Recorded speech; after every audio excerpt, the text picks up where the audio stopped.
Well, good morning, ladies and gentlemen who are possibly listening to us this morning. My name is Linda Jackson, and I'm coming to you from Food Focus.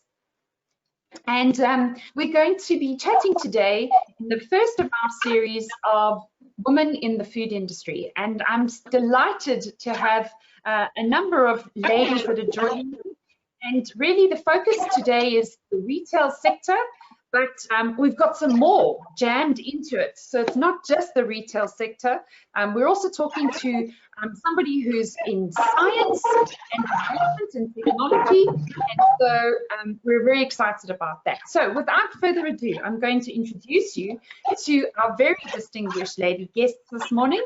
And I'm very, very excited to have with us Cindy Jenks from Pick n Pay. I have Matteo Satati from the Consumer Goods Council. I have Dromarai Naika, Dr. Naika from the CSIR, and I have Alison Pohl from Woolworths. So without further ado, I would like to ask these distinguished guests some very, very important questions. And so when it comes to their role within the food industry, the first thing I want to know is how did you get where you are? So Alison, let's start with you. Give us your story in 1 minute. How did you get to play the role that you're playing today? Good morning, everyone. I studied food technology many years ago, and then worked for Renowned Food Products for a couple of years, traveled a bit, and then joined Lombardi Foods, which is now Interfood, supplying into Woolworths. I was their technical manager for about 9 years. When my family started, I decided I needed to consult. So I consulted for 15 years. It was a great learning experience. I went into all sorts of industries. I did auditing for various retailers. It was really an exciting time. And then eventually Woolworths decided that it was time for me to join them. So I, luckily enough, joined them nearly 5 years ago.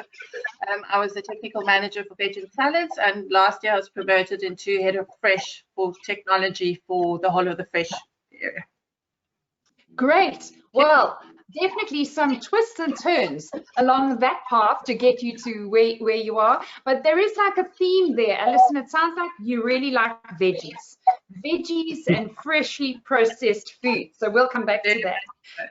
High risk is my passion. High risk food. Cool. Oh, okay. You're a lady for a challenge. You're a lady for a challenge. Okay, Cindy, how did you get to where you are in Pick n Pay? Thank you, Linda. Morning, everyone. Well, I qualified with a food technology qualification, and I joined Pick n Pay 3 days after my final exam. And I've been with Pick n Pay ever since. Okay. What I can tell you is that the career has been very diverse. I started as a quality controller in a distribution center, then moved into a food technologist role. I was in produce for a number of years. When I started my family and I went back to Pick n Pay, I then went into buying. So I left food technology and went into buying for a number of years. I was then moved into the role as a general manager for produce, followed by general manager for the own brand division, and I then ran technical and own brand. And I was then promoted about 7 years ago back into the food technology division to head up the food technology or the food safety and quality for Pick n Pay retail as a group, and I have been there ever since. I have covered a number of categories, be it produce, processed meats, groceries. I have a team of 35 food technologists that work with me, and we're responsible for looking after Pick n Pay to make sure we provide safe, quality food to our customers. So it's been a very interesting journey, and it's been Pick n Pay as the company. Wow. So one place, but a whole bunch of different roles. And interesting that you've been on so many different sides of the fence. You even know what it feels like to be a buyer, which is a very good experience. Right, now we're going into science. And we have Dr. Naika from the CSIR. How did you get to be where you are? Thank you, Linda, firstly for inviting me. I'm hoping that I can share some of my experiences and the listeners or viewers will have a aha moment from what I have to share. And that's my objective today. So I started in in food in my honors year at the University of KwaZulu-Natal. That's where I came across pathogenic fungi in food, and that really got me into this specific area of focus. And it so happened, it seemed I was destined for playing a role in food safety, because from that being introduced in my honors year to food toxins and moving into my career now, I suppose I was one of those individuals in that cohort of students who actually now manage science as a business, because those first introductions to mycotoxins opened my world to the to food safety regulations for export markets. And you think that you do blue sky research when you're at university, but you don't. You only when you go out into the world you realize the impact the type of work you do has on communities. I moved into the Agricultural Research Council, again looking at the impact of toxicants on animal health. And I was very fortunate to have been appointed in the Perishable Products Export Control Board, again being responsible for ensuring that food products that left South African markets, particularly those regulated, met international requirements. There was a huge responsibility placed on my shoulders as the GM of the laboratories at the time. And it was a wonderful experience. But then I realized that that you need science to support technology and advancement. And I was then presented with an opportunity where I now sit in the Council of Scientific and Industrial Research as Program Manager of Food Safety. Here we are leveraging the capabilities and the competencies across the organization, from engineers to scientists to ICT specialists, bringing all their competencies together to contribute to supporting the food sector in particular and addressing the challenges so that it can be more competitive and ultimately produce safe food for the continent. Great, and I love the role because it brings pure science to the application within industry. It's not just science for academic reasons, it's the application, which is so exciting. But now, tell us about your role in the Consumer Goods Council and the Food Safety Initiative. Okay, if I can just summarize my journey, in most cases when I talk to everyone, and good morning to everyone, and thanks Linda for having us, I always say if there's anyone that has done it all, it is me. I started from the very bottom. So either be it your minimal R&D in a factory, that is where I started. Doing your quality control, that is where I started. And the fortunate part is that I got to travel South Africa. It was quite stressful, but I got to travel South Africa because with the contractual works that I had to do in the food industry, it made sure that I get exposed to a number of industries. So I worked in soya factories, I worked in pet food, I worked in various other factory products. But I think the turnaround for my journey was when I joined the Department of Agriculture as an inspector for the food side of agriculture. So that's when I got introduced to the regulatory side of things, and I immediately fell in love with the regulatory side.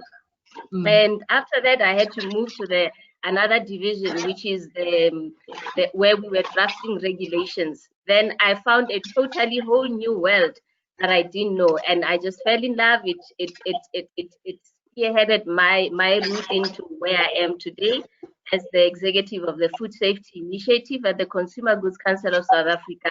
And what we do, we're wearing a lot of hats.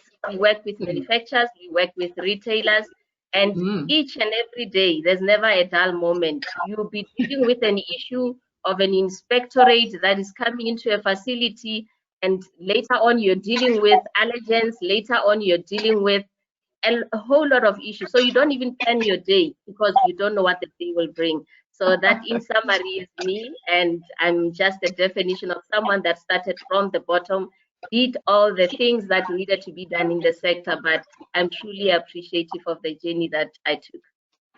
Thank you, Matlau. Yes, and we could have also added into that COVID. Hey, Matlau, I mean, that threw a lovely curveball into everyone's space. And oh my word, the last 6 months are history. But we're not talking about that today. I'm so over COVID. We are now talking about good times. So, Alison, why food? Did you choose food or did food choose you? I'm not sure. From a very young age, my passion for food just grew with my mother cooking. I loved being in the kitchen. I just had this whole passion for food. I think if I look back, food's not just about, living. We need food, obviously, to survive, the nutrition and the health and all of that. But it's really the heart and soul of when you're spending time with your family and your friends. And for me, that passion grew from a very young age. And then while I was going through school, I loved maths and science. Must have been a nerd or something. So, and I really just combined the two, and that's when I ended up in food. Cindy, you've got sort of Lebanese roots, so food plays a really important part in your culture. Is that why you chose the food industry, or was it also it chose you? Well, I think you've hit the nail on the head. When we were growing up, the kitchen was the pivotal part of the home, and we were always in the kitchen. And the passion from food started from a very young age. But my career actually started off in microbiology. And the first 6 months of the course, the lecturer came in and said, "Do you think you're doing the right thing? Should you not be looking at food technology?" And I think that's what opened a whole different world to me personally, is moving from microbiology to the food industry. And it really is, I think everybody thinks that the food, when you say you're a food technologist, you either get the impression that you only cook or you only look at products. And it's a lot more than that. It opens a whole different world to food engineering, food science, food production. And then when you go into the retail space, the safety of food from multiple angles, not just one supplier. And I think that's what the career opened its doors for me to say, move from microbiology, let's move into food technology and see where it takes you. And it was a step I took, and it opened the doors. Cool. Dr. Naika, food is really important in the Indian culture. Is that why you decided to focus on the food industry?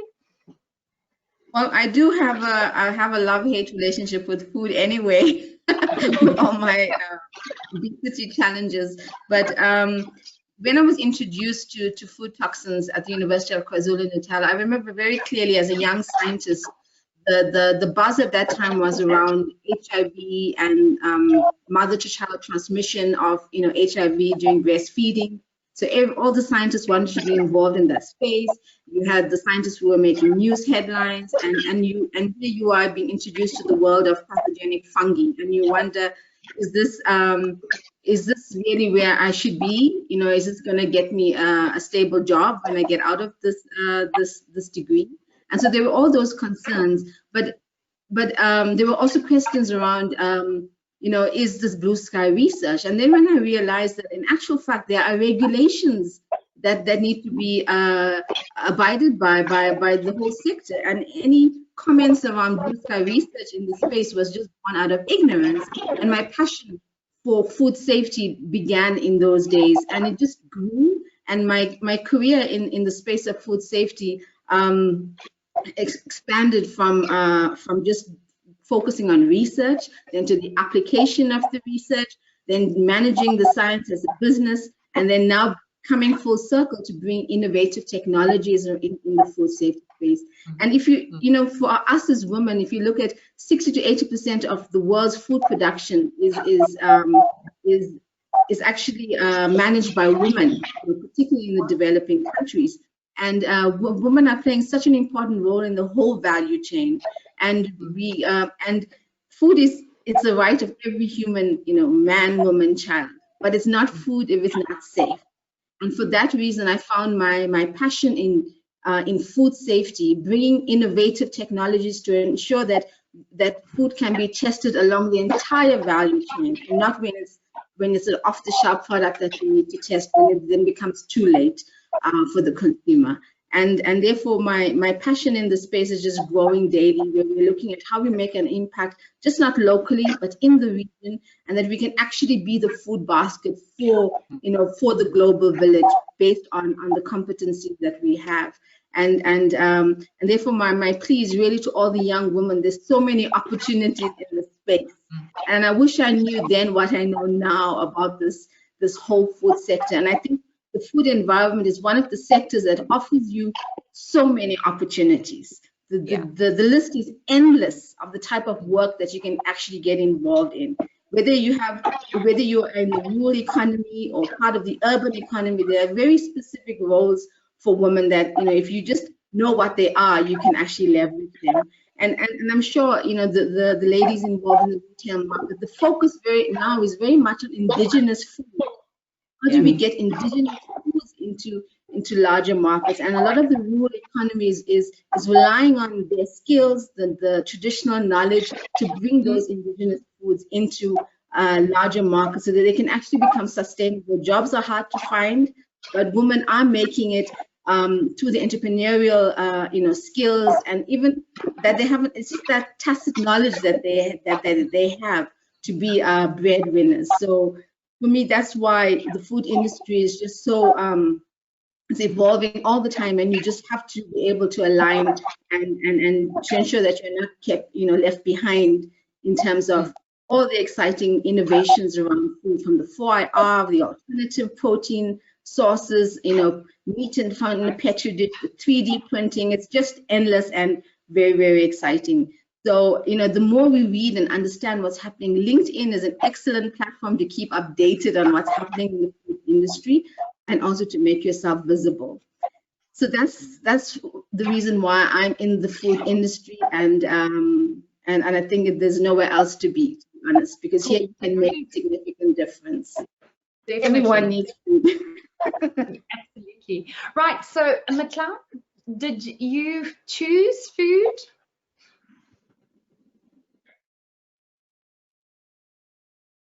Can you hear me? Come on. Yes, we lost you a bit there. So did you choose food? Yeah, mine is twofold. I think with the story, if I can share, I was in a boarding school in rural Limpopo, in Glencowie Secondary School, and we didn't have a lot of resources in terms of doing your research, in terms of what you need to study. But I would always share with my family in terms of the practicality side of things, where I want to end up. So my sister at home listening to radio, she got a drift of food technology. And as we were talking, as I was at school, and then she said, there's this particular course that that I've heard of. And I think it runs in the family that we've always been more practical. We've been more hands-on. We want to create things out of things. And another thing is that my father was a merchandiser. He was an award-winning merchandiser. So we experienced a whole range of food products. We were not even buying them. And that's why the issue of food loss and waste is a passion for me, because I grew up from food loss and waste. So all of those products that were coming to us, even things that were not yet on the shelf, we would get that experience. So I think that got me interested in the food. And when I heard about the food, I got to research about it in our little library. I remember I was using encyclopedias and so forth to get a sense of what is this food industry, what is food production, what is research and development. And the bug just caught me there. And I remember when we got to Technikon, Pretoria Technikon, they tried to convince me to get into biotechnology because my marks were just good. And I sat there, I sat with the lecturers, they tried to convince me. It just didn't click with me. I wanted to be in a factory. I wanted to be in even though now, if you have to put me in a factory, I will not go that route because I have grown in the field. So that's how I think it's called. Somehow it was predestined for me to be here. But I think for me, sticking to what I had chosen in my application says I have chosen that. And it is a great course indeed, as Dr. Naika is saying. You have a lot to choose from. You just need to find your strong point and run with it, because we don't want a person that is not microbiologically wired to be in a laboratory all the time. So I had to make the decision and just follow what spoke to what I needed to do, and that's how I ended up here, and I didn't even change. I remember I wanted to be I wanted to go into to be an artisan. Mining was actually my first choice when I was doing my application. So I wanted to be hands-on production and everything, but I think at the end I didn't want to go to Joburg, so everything just worked in a more supernatural way to get me to land in food technology. So yeah, that's It sounds like at some point though in your life you should still run a food factory. I think that's probably should still be on your list of things to do, huh? McLeod and partners, huh? And making some really good products. Cindy, you know, at the end of the day, you are in a senior management position within Pick n Pay. You've made a significant impact on food safety within the organization. I know that there are lots of young girls that are behind you, that are coming up, and what would you say to them to, first of all, inspire them, but also to advise them so that they don't make the same mistakes that you made? I think Mateo hit the nail on the head. There are so many different facets of the food industry. And because if you go into the first one and you don't succeed, don't give up. Yeah.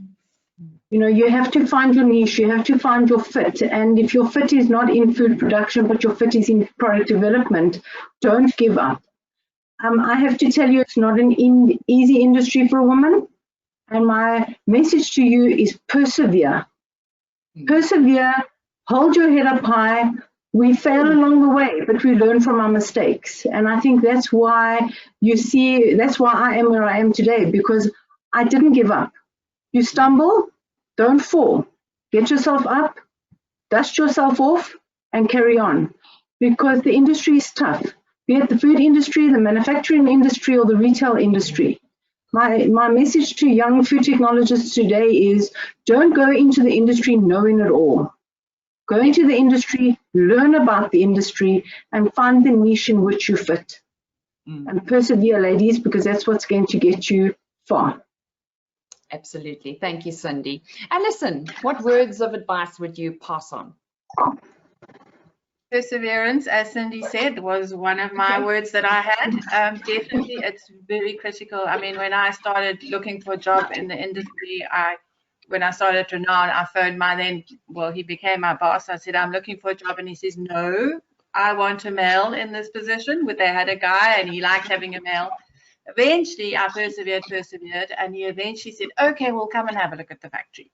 So then I walked around the factory, and he was amazed that I wasn't getting all upset with walking between the pig carcasses and the blood and the casings and all of that. So he eventually gave me a job, and that's how I started. But if I hadn't persevered, I would not have got my foot in the door.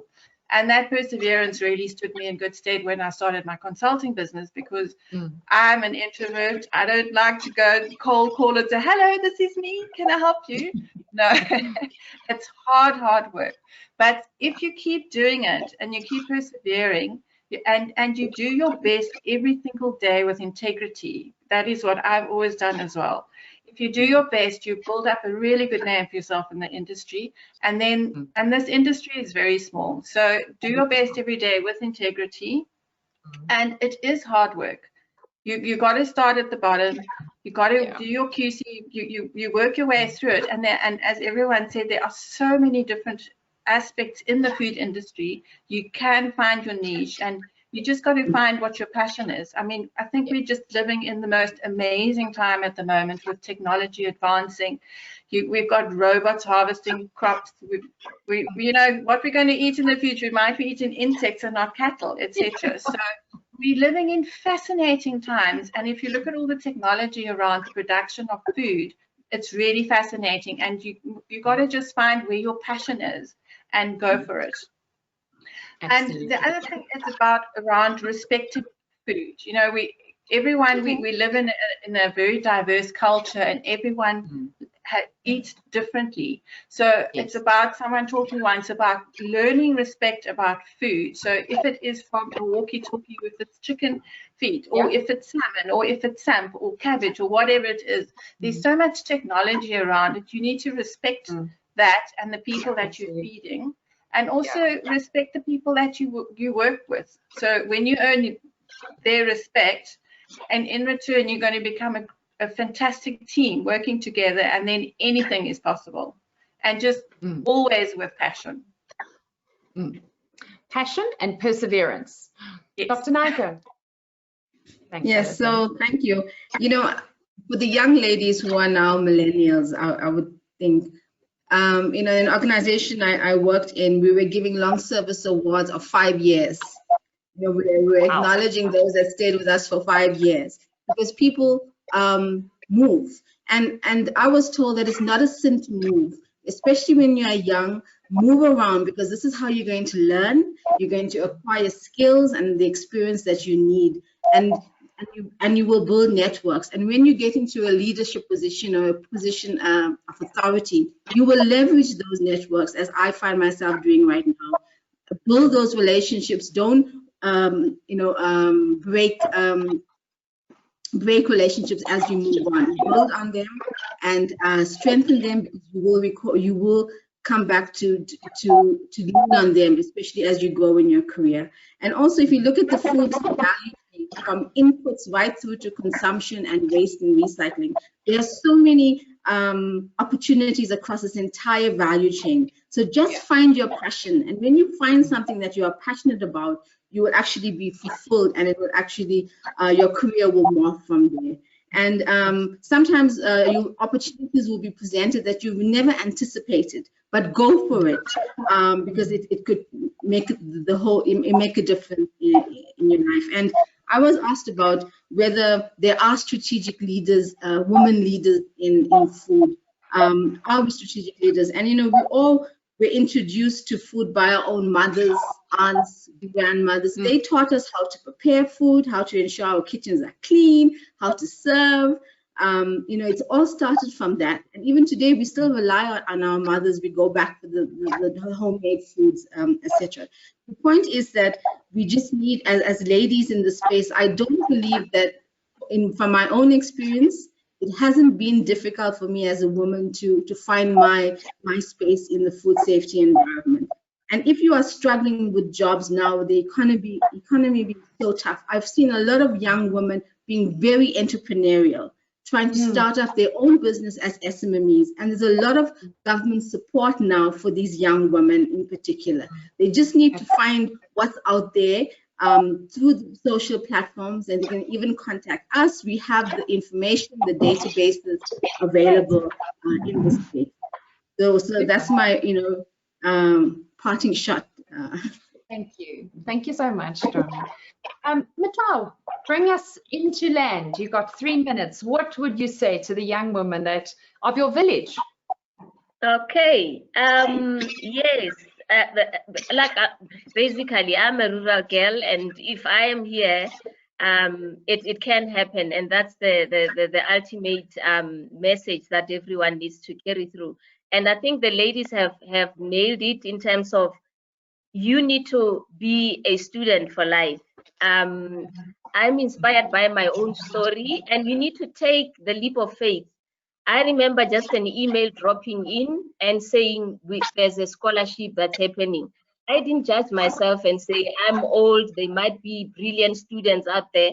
I said, I am here, recognize me, see me. I applied for the scholarship and I landed in New Zealand. So I always emphasize that, take the chance. Even the job from the CGCSA point, it came via an email. I sent my CV through, and here I am today. So it's just about taking that one step and saying, this is what I want for myself. And the key thing is that you need to have a plan for yourself, to say, this is what I want to do. As Cindy has said, find your niche and then go for it and say, this is what I want to do in the future.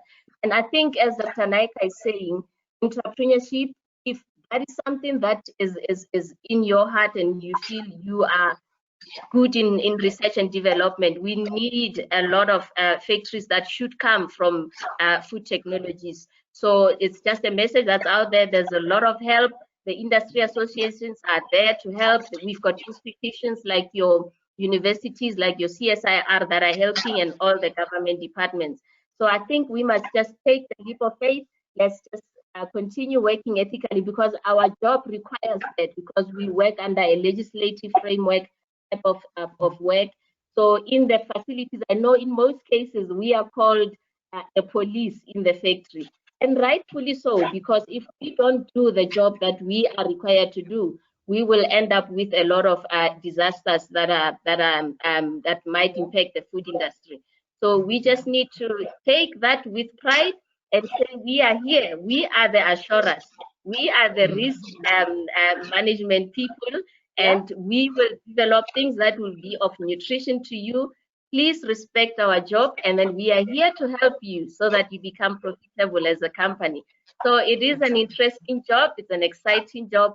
Let's just find pride in it as women, and most women are climbing all of those big tanks and being production managers. Let's go ahead and do it. It is a job that we have chosen and we are passionate about. So I say to all the women and all the young ladies everywhere in South Africa, the food science and technology is a fun place to be. Absolutely, absolutely. Thank you, ladies. Thank you for your time. Thank you for sharing your stories with us, and thank you for the inspiration to continue working in the food industry as women, and as you said, Matlau, playing our role in the South African economy, and making sure that people are safe when they sit down to enjoy that scrumptious meal. Ladies, please have a wonderful rest of Women's Month, and please enjoy the fact that we have this whole month that's set aside to our achievements and accomplishments. And thank you so much for the work that you're doing in the food industry for all of us. We really do appreciate it. Have a great day. Thank you. Thanks for inviting us. Thank you, Linda.